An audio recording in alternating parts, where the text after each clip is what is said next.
السلام علیکم تمام سننے والوں کو نینا وائس کی جانب سے خوش آمدید۔ امید کرتی ہوں کہ تمام دوست خیریت سے ہوں گے۔ تو چلیے اسی کے ساتھ ہم ہماری آج کے ناول ثاقاب پروجیکٹ کی اور بڑھتے ہیں۔ تو چلیے شروعات کرتے ہیں۔ آخری سوال پوچھ رہا ہوں، اگر تم نے تعاون کیا تو خاموشی سے ہم واپس چلے جائیں گے، ورنہ مجھے صرف ٹریگر دبانا پڑے گا اور تمہاری کھوپڑی ہزاروں ٹکڑوں میں تبدیل ہو جائے گی۔ عمران نے سرد لہجے میں کہا، مجھے مت مارو، میں بے گناہ ہوں۔ شکنتلا نے اور زیادہ خوفزدہ ہوتے ہوئے کہا۔ اس کے چہرے کا رنگ ہلدی سے بھی زیادہ زرد پڑ گیا تھا۔ کوئی ایسا آدمی بتاؤ جسے یہ معلوم ہو کہ کرنل سیٹھی کہاں گیا ہے۔ تم اس کے بے حد قریب ہو، اس لیے تمہیں یقیناً معلوم ہوگا، عمران نے کہا۔ اس کا گہرا دوست ہے جاسکا کلب کا مالک سیٹھ بامن، اسے یقیناً معلوم ہوگا۔ سیٹھی اس سے کوئی بات نہیں چھپاتا، شکنتلا نے فوراً ہی جواب دیتے ہوئے کہا۔ ٹھیک ہے، فون کرو اسے اور اس سے اس انداز میں بات کرو کہ وہ بتا دے کہ کرنل سیٹھی کہاں گیا ہے، عمران نے کہا۔ وہ ہرگز نہیں بتائے گا، وہ انتہائی خطرناک آدمی ہے، بہت بڑا اسمگلر ہے، شراب کا اسمگلر۔ وہ گنڈا ہے، بہت بڑا گنڈا، شکنتلا نے اور زیادہ خوفزدہ ہوتے ہوئے کہا۔ اچھا، صرف اتنی تصدیق کرو کہ وہ کلب میں موجود ہے یا نہیں، عمران نے کہا۔ ہاں، یہ میں پوچھ سکتی ہوں، ویسے تو اس کے متعلق کلب والے کچھ نہیں بتاتے، لیکن مجھے یقیناً بتا دیں گے، شکنتلا نے کہا اور اٹھ کر ایک طرف رکھے ہوئے فون کی اور بڑھ گئی۔ اس نے ریسیور اٹھایا اور نمبر ڈائل کرنے شروع کر دیے۔ چونکہ فون میں لاؤڈر سسٹم نہ تھا، اس لیے عمران شکنتلا کے قریب کھڑا ہو گیا تاکہ دوسری طرف سے آنے والی آواز سن سکے۔ جاسکا کلب۔ رابطہ قائم ہوتے ہی دوسری طرف سے ایک نسوانی آواز سنائی دی۔ شکنتلا بول رہی ہوں، سیٹھ بامن سے بات کراؤ، شکنتلا نے جواب دیتے ہوئے کہا۔ ہولڈ آن کریں، دوسری طرف سے کہا گیا۔ ہیلو۔ چند لمحوں بعد ایک بھاری کرخت آواز سنائی دی۔ شکنتلا بول رہی ہوں، سیٹھ بامن، شکنتلا نے کہا۔ ہاں، کیا بات ہے، کیوں فون کیا ہے؟ دوسری طرف سے سخت لہجے میں کہا گیا۔ وہ سیٹھی نہیں آ رہا اور مجھے رقم کی ضرورت ہے، شکنتلا نے کہا۔ او کیا وہ تمہیں بتا کر نہیں گیا کہ وہ ملک سے باہر جا رہا ہے اور طویل عرصے کے لیے؟ مجھے تو کہہ رہا تھا کہ میں شکنتلا کو بھاری رقم دے کر جاؤں گا اور وہ مجھ سے 1,00,000 روپے بھی تمہیں دینے کے لیے لے گیا تھا، دوسری طرف سے حیرت بھرے لہجے میں کہا گیا۔ وہ تو کہہ رہا تھا کہ میں نے جانا ہے، لیکن مجھے یہ نہیں معلوم تھا کہ اس نے کب جانا ہے۔ 1,00,000 روپے اس نے دیے تھے۔ میں نے اسے کہا تھا کہ مجھے 2,00,000 روپے اور چاہیے، فلیٹ کی آخری قسط بھرنی ہے۔ اس نے کہا تھا کہ میں دے کر جاؤں گا، شکنتلا نے کہا۔ وہ تو چلا گیا ہے اور اب کم از کم 2 مہینے تک نہیں آئے گا۔ تمہیں جو رقم چاہیے وہ مجھ سے لے لیا کرنا، کل آ کر لے جانا 2,00,000 روپے، دوسری طرف سے کہا گیا۔ اتنے لمبے عرصے کے لیے کیوں گیا ہے؟ کیا یورپ گیا ہے؟ میں نے تو اسے کہا تھا کہ اس بار جب یورپ جائے تو مجھے ساتھ لے جائے، شکنتلا نے کہا، اور عمران نے اس طرح اس بات میں سر ہلا دیا جیسے شکنتلا نے اس کی مرضی کے مطابق بات کی ہو۔ یورپ نہیں گیا، پاکیزہ گیا ہوا ہے، دوسری طرف سے کہا گیا، اور اس کے ساتھ ہی رابطہ ختم ہو گیا۔ شکنتلا نے ریسیور رکھ دیا اور پھر اس سے پہلے کہ وہ مڑتی، عمران کا بازو گھوما اور شکنتلا چیختی ہوئی اچھل کر 2 قدم دور فرش پر جا گری۔ پھر اس سے پہلے کہ وہ اٹھتی، عمران کی لات گھومی اور شکنتلا کی کن پٹی پر بھرپور ضرب لگی اور اس کا تڑپتا ہوا جسم ایک زوردار جھٹکا کھا کر ساکت ہو گیا۔ آؤ فیصل جان، اس سیٹھ بامن کو چیک کریں، مجھے یقین ہے کہ اسے سب کچھ معلوم ہوگا، عمران نے ریوالور جیب میں ڈالتے ہوئے کہا، اور فیصل جان نے اسبات میں سر ہلا دیا اور وہ دونوں بیرونی دروازے کی اور مڑ گئے۔ جیپ خاصی تیز رفتاری سے دوڑتی ہوئی ویرانی پہاڑی کے اوپر جانے والی سڑک پر بڑھی چلی جا رہی تھی۔ ڈرائیونگ سیٹ پر تنویر تھا، جبکہ سائیڈ سیٹ پر جولیا بیٹھی ہوئی تھی۔ عقبی سیٹوں پر صفدر اور کیپٹن شکیل بیٹھے ہوئے تھے۔ وہ دارالحکومت سے لوکل فلائٹ کے ذریعے صوبہ بازیان کے بڑے شہر سوجانا پہنچے تھے، اور پھر وہاں سے انہوں نے محکمہ سیاحت کی طرف سے ایک جیپ حاصل کی، اور پھر ثاقاب پروجیکٹ کی لوکیشن کے بارے میں تمام معلومات بھی انہیں محکمہ سیاحت کے دفتر سے ہی مل گئیں، اور وہ جیپ لے کر اس طرف روانہ ہو گئے۔ انہیں سوجانا جانے سے پہلے تقریباً 2 گھنٹے ہو گئے تھے، لیکن ابھی تک وہ ثاقاب پروجیکٹ تک نہ پہنچ سکے تھے۔ میری سمجھ میں اب تک یہ بات نہیں آئی کہ ہم نے وہاں جا کر چیک کیا کرنا ہے۔ وہاں کان کنی کی مشینری ہوگی یا پھر اس کے چلانے والے ہوں گے، اور کیا ہوگا، تنویر نے کہا۔ چیف نے جس انداز میں بات کی تھی، اس سے تو یہی اندازہ ہوتا تھا کہ ابھی چیف خود کلیئر نہیں ہے۔ اس نے صرف اتنا کہا ہے کہ ثاقاب پروجیکٹ کے خلاف کوئی سازش ہو رہی ہے، لیکن ابھی تک یہ معلوم نہیں ہو سکا کہ کس قسم کی سازش ہو رہی ہے، اس لیے چیف نے ہمیں بھیجا ہے کہ ہم وہاں جا کر چیک کریں، جولیا نے جواب دیتے ہوئے کہا۔ لیکن وہ محکمہ سیاحت کا آدمی تو بتا رہا تھا کہ ثاقاب پروجیکٹ حکومت نے ختم کر دیا ہے، وہاں سے سب لوگ چلے گئے ہیں، کافی سے زیادہ مشینری بھی شفٹ ہو گئی ہے، اب وہاں چند مشینیں رہ گئی ہیں اور سیکیورٹی کے افراد۔ اکبی سیٹ پر بیٹھے ہوئے صفدر نے کہا، ہاں میں نے بھی سنا تھا، لیکن بہرحال ہم نے وہاں جانا تو ہے، اب دیکھو کیا ہوتا ہے، جولیا نے جواب دیا اور سب ساتھیوں نے اس بات میں سر ہلا دیے۔ جیپ تنگ پہاڑی سڑک پر بے حاسی رفتار سے دوڑ رہی تھی اور پھر ایک موڑ مڑتے ہی تنویر بے احتیاط چونک پڑا، اس کے چہرے پر حیرت کے تاثرات ابھر آئے۔ کیا ہوا؟ جولیا نے چونک کر پوچھا۔ مجھے یوں محسوس ہوا ہے جیسے دوربین کے شیشے کا عکس جیپ کی سکرین پر پڑا ہو، تنویر نے کہا تو جولیا سمیت سب بے احتیاط چونک پڑے۔ دوربین کے شیشے کا عکس؟ کیا مطلب؟ جولیا نے حیران ہو کر کہا۔ ہو سکتا ہے مجھے وہم ہوا ہو، بہرحال مجھے احساس ایسے ہی ہوا ہے، صرف موڑ کاٹتے وقت، تنویر نے مبہم سے لہجے میں کہا۔ کس اینگل پر تم نے موڑ کاٹا تھا؟ صفدر نے پوچھا۔ تقریباً اسی درجے کے اینگل پر، یہ پچھلے موڑ کی بات کر رہا ہوں، تنویر نے جواب دیا، اور صفدر جو کھڑکی سے باہر دیکھ رہا تھا کچھ دیر چٹانوں کو چیک کرتا رہا، پھر اس نے ایک طویل سانس لیا۔ میرا آئیڈیا ہے کہ ثاقاب پروجیکٹ کے قریب سے ہی دوربین سے ہمیں چیک کیا گیا ہوگا، ہو سکتا ہے سیکیورٹی کے تحت ایسا کیا جاتا ہو، صفدر نے کہا، اور باقی سب ساتھیوں نے اس بات میں سر ہلا دیے، اور پھر تقریباً پون گھنٹے کے سفر کے بعد آخرکار وہ پروجیکٹ پر پہنچ گئے۔ یہ کافی وسیع مسطح علاقہ تھا جس کے گرد ہاردار تاروں کی باڑ بنی ہوئی تھی، دور دور کئی مشینیں بھی موجود تھیں، ایک طرف لمبی سی پختہ بیرک بنی ہوئی تھی جہاں ایک جیپ بھی کھڑی نظر آ رہی تھی، ایک طرف باقاعدہ مین گیٹ بنا ہوا تھا جہاں باقاعدہ باوردی مسلح دربان موجود تھا۔ تنویر نے اس گیٹ کے قریب جا کر جیپ روکی اور پھر وہ چاروں نیچے اتر آئے، دربان انہیں حیرت بھری نظروں سے دیکھ رہا تھا۔ ہم سیاح ہیں اور ثاقاب پروجیکٹ دیکھنے آئے ہیں، مگر یہاں سیاحوں کے دیکھنے کے لیے کیا چیز ہے؟ دربان نے حیران ہوتے ہوئے کہا۔ سیاح ہی ہوتے ہیں مسٹر، ثاقاب پروجیکٹ ہمارے ملک کا سب سے اہم پروجیکٹ ہے، ہمارے لیے اس میں بے پناہ کشش موجود ہے، کیپٹن شکیل نے کہا۔ میں چیف سیکیورٹی آفیسر صاحب سے معلوم کرتا ہوں جناب، اس دربان نے کہا، اور اس کے ساتھ ہی اس نے پھاٹک کی عقبی طرف موجود ایک آدمی کو بلایا۔ جا کر چیف سیکیورٹی آفیسر سے کہو کہ 4 سیاح آئے ہیں اور پروجیکٹ دیکھنا چاہتے ہیں، دربان نے اس آدمی سے کہا، اور وہ آدمی سر ہلاتا ہوا واپس مڑا اور بیرک کی اور بڑھتا چلا گیا۔ اس پروجیکٹ پر کام نہیں ہو رہا؟ جولیا نے دربان سے پوچھا۔ یہ پروجیکٹ ختم کر دیا گیا ہے مس، سب لوگ یہاں سے واپس چلے گئے ہیں، یہاں صرف سیکیورٹی کا عملہ ہے، یہ مشینیں جب شفٹ ہو گئیں تو پھر ہم سب بھی واپس چلے جائیں گے، دربان نے جواب دیتے ہوئے کہا۔ کیوں؟ کیا ہوا؟ کیوں ختم کر دیا گیا ہے؟ تنویر نے پوچھا۔ حکومت کے فیصلے ہیں جناب، میں کیا کہہ سکتا ہوں، دربان نے جواب دیا، اور تنویر نے اس بات میں سر ہلا دیا۔ تھوڑی دیر بعد وہ آدمی واپس آ گیا۔ چیف نے اجازت دے دی ہے، وہ ان کے منتظر ہیں، اس آدمی نے قریب آ کر کہا۔ آپ چیف صاحب سے مل لیں، وہ آپ کو سارا پروجیکٹ دکھا دیں گے، دربان نے راڈ ہٹاتے ہوئے کہا، اور جولیا اور دوسرے ساتھی اس دوسرے آدمی کی رہنمائی میں چلتے ہوئے بیرک کی اور بڑھ گئے۔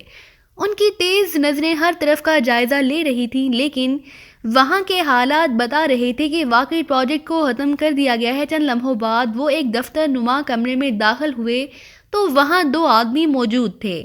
ان کے اندر داخل ہوتے ہی وہ دونوں اٹھ کھڑے ہوئے۔ میرا نام پرویز خالد ہے اور میں چیف سیکیورٹی آفیسر ہوں، یہ ارسلان صاحب ہیں میرے اسسٹنٹ، میز کی دوسری طرف بیٹھے ہوئے نوجوان نے مسکراتے ہوئے کہا، اور صفدر نے اپنا اور اپنے ساتھیوں کا تعارف بطور سیاح کرایا، ساتھ ہی اس نے سب کے فرضی نام بھی بتا دیے۔ یہاں آپ کیا دیکھنے آئیں گے جناب؟ یہاں تو چند مشینیں ہیں اور بس، پرویز نے مسکراتے ہوئے کہا۔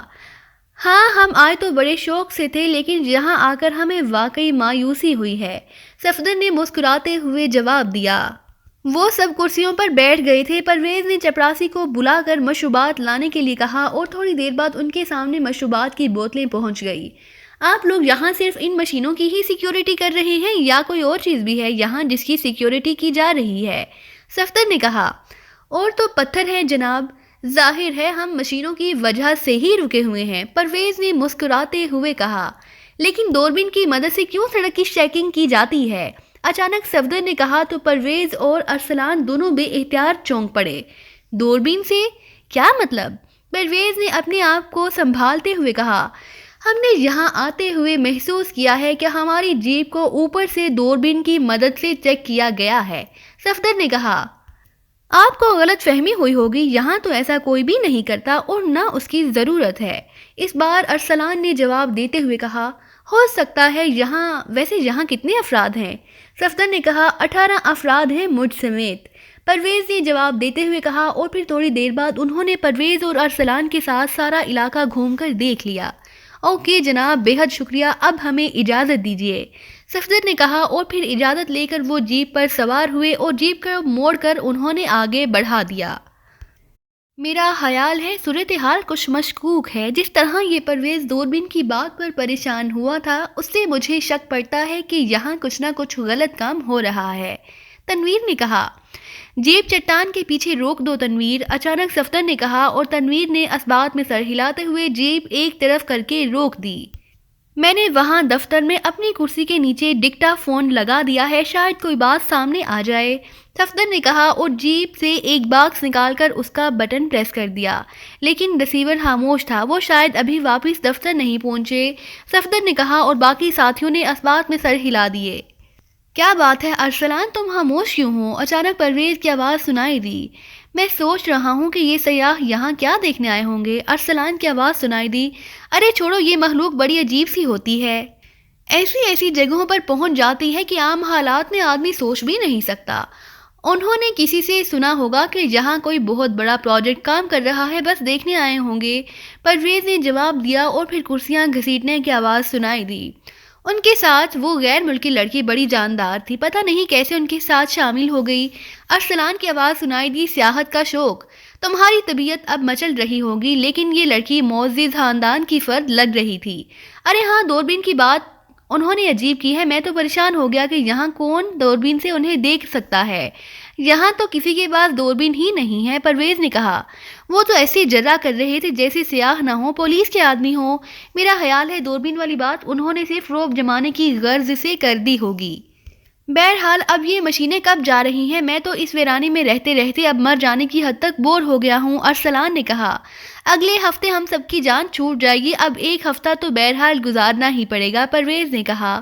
ہاں چلو، جہاں اتنا عرصہ گزر گیا ہے وہاں ایک ہفتہ اور صحیح، یہ سرکاری ملازمت بھی عذاب ہے، ارسلان نے ایک طویل سانس لیتے ہوئے کہا۔ آؤ اب کچھ کھانے پینے کا بندوبست کریں، پرویز کی آواز سنائی دی اور اس کے بعد کرسیاں کھسکیں اور دور جاتے ہوئے قدموں کے بعد خاموشی چھا گئی۔ اس کا مطلب ہے معاملہ ختم، کوئی شک والی بات نہیں، تنویر نے منہ بناتے ہوئے کہا۔ ہاں، یہ لوگ عام سے سرکاری ملازم ہیں، صفدر نے جواب دیا اور تنویر نے سر ہلاتے ہوئے جیپ آگے بڑھا دی۔ اب کیا کرنا ہے؟ جولیا نے کہا۔ کرنا کیا ہے، واپس جانا ہے، اور کیا کرنا ہے، صفدر نے مسکراتے ہوئے جواب دیا۔ ادھر قریب کوئی گاؤں ہو تو وہاں چلے چلتے ہیں، چیف نے کہا تھا کہ ارد گرد کے علاقے اور خاص طور پر کوئی گاؤں ہو تو اسے بھی چیک کیا جائے، جولیا نے کہا۔ ہاں، وہ محکمہ سیاحت والے ایک گاؤں کا بتا تو رہے تھے، لیکن انہوں نے بتایا تھا کہ وہ بہت چھوٹا سا گاؤں ہے، 400-500 افراد ہی وہاں رہتے ہیں، صفدر نے کہا اور اس کے ساتھ ہی اس نے جیب سے ایک نقشہ نکال لیا۔ گاؤں جا کر کیا کریں گے، ہاں وقت ضائع ہوگا، سوچا تھا سوئٹزرلینڈ کی سیاحت کریں گے، اس کی جگہ اس ویران پہاڑی علاقے کو دیکھنا پڑ گیا، تنویر نے جھنجھلائے ہوئے لہجے میں کہا اور سب اس کی جھنجھلاہٹ پر بے اختیار ہنس پڑے، لیکن اسی لمحے صفدر جس کے ہاتھ میں ابھی تک ڈکٹا موجود تھا بے اختیار چونک پڑا، اس کی نظریں ریسیور پر جمی ہوئی تھی۔ کیا ہوا؟ کیپٹن شکیل نے اسے اس طرح چونکتے دیکھ کر پوچھا۔ ڈکٹا فون آف کر دیا گیا ہے، اس کا مطلب ہے کہ یہ لوگ مشکوک ہو سکتے ہیں، صفدر نے کہا اور کیپٹن شکیل کے ساتھ ساتھ تنویر اور جولیا بھی بے اختیار چونک پڑے۔ کیا مطلب؟ جولیا نے حیران ہو کر کہا۔ میں نے ڈکٹا فون کو اپنی کرسی کے نچلے حصے میں اندر کی طرف ایسی جگہ لگایا تھا کہ جب تک کرسی کو الٹ نہ کیا جائے ڈکٹا فون کسی صورت بھی سامنے نہیں آ سکتا، لیکن اب اسے آف کر دیا گیا ہے، اس کا مطلب ہے کہ یہ لوگ انتہائی ہوشیار ہیں اور ہو سکتا ہے انہیں پہلے ہی اس ڈکٹا فون کا علم ہو گیا ہو اور انہوں نے جان بوجھ کر ایسی باتیں کی ہوں جس سے ہمارا شک دور ہو سکتا ہو، صفدر نے تفصیل بتاتے ہوئے کہا۔ لیکن ان کا تعلق بھی تو سیکیورٹی سے ہے، ہو سکتا ہے ڈکٹا فون وغیرہ چیک کرنا ان کی تربیت کا حصہ ہو۔ کیپٹن شکیل نے کہا، ہاں ہو سکتا ہے، لیکن میگازون ڈکٹا فون ہے، اسے تو سوائے خصوصی طور پر تربیت یافتہ افراد کے کوئی آف ہی نہیں کر سکتا، اور یہ عام سے سیکیورٹی کے افراد ہوتی تو اس ڈکٹا فون کو اتنی آسانی سے آف نہ کر سکتے، صفدر نے جواب دیتے ہوئے کہا۔ ہو سکتا ہے انہوں نے اسے توڑ کر آف کر دیا ہو، جولیا نے کہا۔ نہیں مس جولیا، میں نے بتایا ہے کہ یہ میگازون ڈکٹا فون ہے، اس کا ریسیور کمپیوٹرائزڈ ہوتا ہے، اگر اسے توڑا جاتا تو اس پر محسوس بلب جل اٹھتا، اسے باقاعدہ اور ماہرانہ انداز میں آف کیا گیا ہے، صفدر نے جواب دیتے ہوئے کہا۔ اس کی رینج کتنی ہے؟ کیپٹن شکیل نے پوچھا۔ اس کی رینج 10 کلومیٹر ہے، صفدر نے جواب دیا۔ پھر واقعی یہ لوگ تربیت یافتہ ہیں، ہم چونکہ رک کر کار سنتے رہے اس لیے ہم تو یہیں موجود رہے ہیں، جبکہ ان کی نقطہ نظر سے اب تک ہم 10 کلومیٹر فاصلہ طے کر چکے ہوں گے، اس لیے انہوں نے اسے آف کر دیا ہے۔ ان کا خیال ہوگا کہ اب آف رینج کی وجہ سے ہمیں اس کے خود بخود آف ہونے یا دانستہ طور پر آف کر دینے کے فرق کا علم نہ ہو سکے گا، اس لیے انہوں نے اسے آف کر دیا ہے، کیپٹن شکیل نے کہا، اور سب ساتھیوں نے اس بات میں سر ہلا دیے۔ میرا خیال ہے ہمیں ان میں سے کسی ایک کو اغوا کر کے یہاں لانا پڑے گا، پھر اس کی روح سے سب کچھ اگلوایا جا سکتا ہے، تنویر نے پرجوش لہجے میں کہا۔ اس وقت دن ہے اور یہ لوگ پوری طرح ہوشیار ہوں گے، ہمیں رات کو یہاں آنا پڑے گا، جولیا نے کہا۔ نہیں مس جولیا، یہاں رات کو آنا ناممکن ہے، معمولی سی روشنی سے بھی یہ لوگ چوکنا ہو جائیں گے، میں نے بیرک کو اچھی طرح چیک کیا ہے، اس کی اوپری طرف ہاردار تار کئی جگہوں سے ٹوٹی ہوئی ہے، ہم آسانی سے ان میں سے کسی کو اغوا کر سکتے ہیں، تنویر نے کہا، اور اس کے ساتھ ہی اس نے جیپ کو گھما کر ایک پہاڑی کٹاؤ کے اندر روک دیا۔ میں اور کیپٹن شکیل جا کر کسی کو اغوا کر لاتے ہیں، تنویر نے کہا۔ ٹھیک ہے، جولیا نے اس بات میں سر ہلایا، اور پھر تنویر اور کیپٹن شکیل تو جیپ سے اتر کر چٹانوں کو پھلانگتے ہوئے آگے بڑھ گئے، جبکہ جولیا اور صفدر جیپ سے اتر کر وہاں ایک چٹان پر ہی بیٹھ گئے۔ یہاں آخر کیا چیز مشکوک ہو سکتی ہے؟ جولیا نے کہا۔ مس جولیا، جہاں تک میں سمجھا ہوں، اگر واقعی کوئی مشکوک کام یہاں ہو رہا ہے تو وہ یہی ہو سکتا ہے کہ کافرستان والے ساقاب پروجیکٹ کو ہائی جیک کر رہے ہیں، جبکہ حکومت پاکیزہ یہاں سے واپس چلی جائے گی تو ان کے ماہرین خفیہ طور پر یہاں سے قیمتی معدنیات نکال کر لے جائیں گے۔ آپ دیکھ رہی ہیں یہ علاقہ کس قدر ویران ہے، یہاں جو بھی کام ہوتا رہے کسی کو اس کا علم نہیں ہو سکتا، صفدر نے جواب دیا، اور جولیا نے اس بات میں سر ہلا دیا۔ اور پھر تقریباً 1 گھنٹے بعد تنویر اور کیپٹن شکیل واپس آئے تو تنویر کے کندھے پر ایک آدمی لدا ہوا تھا، یہ باہر ہی گھوم رہا تھا، ہم اسے اٹھا لائے ہیں۔ ویسے وہ لوگ عقبی طرف بھی بے حد چوکنا نظر آ رہے تھے، تنویر نے اس آدمی کو چٹان پر لٹاتے ہوئے کہا، اور جولیا اور صفدر اٹھ کھڑے ہوئے، چونکہ اس آدمی کے سر پر بھرا ہوا گھومڑ بتا رہا تھا کہ اسے سر پر چوٹ لگا کر بے ہوش کیا گیا ہے، اس لیے صفدر نے آگے بڑھ کر اس کا ناک اور منہ بند کر دیا، اور چند لمحوں بعد جب اس آدمی کے جسم میں حرکت کے تاثرات پیدا ہوئے تو صفدر پیچھے ہٹ گیا، اور چند لمحوں بعد ہی اس آدمی نے کراہتے ہوئے آنکھیں کھولی، اور پھر وہ ایک جھٹکے سے اٹھ کر بیٹھ گیا، اس کے چہرے پر شدید حیرت کے تاثرات ابھر آئے۔ کون ہو تم؟ یہ میں کہاں ہوں؟ اس نے انتہائی حیرت بھرے لہجے میں کہا۔ کیا نام ہے تمہارا؟ صفدر نے سخت لہجے میں پوچھا، اور اس کے ساتھ ہی اس نے جیب سے ریوالور نکال لیا، اور صفدر کے جیب سے ریوالور نکالتے ہی اس کے باقی ساتھیوں نے بھی ریوالور نکال لیے، اور اتنے ریوالور دیکھ کر اس آدمی کے چہرے پر بے اختیار ہوائیاں سی اڑنا شروع ہو گئی، وہ بے حد خوفزدہ نظر آنے لگ گیا تھا۔ میں نے کیا کیا ہے؟ میں تو چپراسی ہوں، میں تو اس آدمی نے انتہائی خوف بھرے انداز میں ہکلاتے ہوئے کہا۔ نام کیا ہے تمہارا؟ صفدر نے انتہائی سخت لہجے میں پوچھا۔ سو جان، میرا مطلب ہے ساجد میرا نام ہے، اس آدمی نے ہکلاتے ہوئے جواب دیا۔ اوہو، تو تم اصل نام چھپا رہے ہو، یکلخت تنویر نے غراتے ہوئے کہا، اور وہ آدمی بری طرح چیختا ہوا اچھل کر اسی چٹان پر گرا اور تڑپنے لگا۔ تنویر نے ہاتھ گھما کر ریوالور کا بٹ بڑی بے دردی سے اس کے چہرے کے جبڑے پر مار دیا۔ بتاؤ کون ہو تم، کیا نام ہے تمہارا، اصل نام کیا ہے؟ تنویر نے کاٹ کھانے والے لہجے میں پوچھا۔ مجھے مت مارو، مجھے مارو، میں تو، اس آدمی نے دوبارہ اٹھ کر بیٹھتے ہوئے کہا، وہ اس وقت بالکل اس ہرن کی طرح نظر آ رہا تھا جو اچانک بھوکے بھیڑیوں میں گھر گیا ہو۔ بولو نام بتاؤ اصل نام، تنویر نے انتہائی غصیلے لہجے میں کہا، اور ایک بار پھر وہ آدمی چیختا ہوا نیچے گرا، لیکن دوسرے لمحے وہ وحشی درندے کی طرح اپنی جگہ سے پھڑک اٹھا اور اس نے اس اونچی چٹان سے چھلانگ لگا دی۔ تنویر نے اچھل کر اس کا بازو پکڑنے کی کوشش کی، لیکن دوسرے لمحے اس آدمی کی لہراتی ہوئی چیخ نیچے گہرائیوں کو گونجتی چلی گئی۔ تنویر کے اچانک جھپٹنے کی وجہ سے وہ اپنا توازن برقرار نہ رکھ سکا تھا، اس لیے نیچے موجود چٹان پر پہنچنے کی بجائے وہ درمیانی عمیق گہرائی میں گرا اور پھر چٹانوں سے ٹکراتا ہوا نیچے کہیں جا گرا۔ اس کی دردناک چیخ کافی دیر تک پہاڑوں میں گونجتی رہی اور تنویر سمیت سب ساتھیوں کے حلق سے بے اختیار طویل سانس نکل گیا۔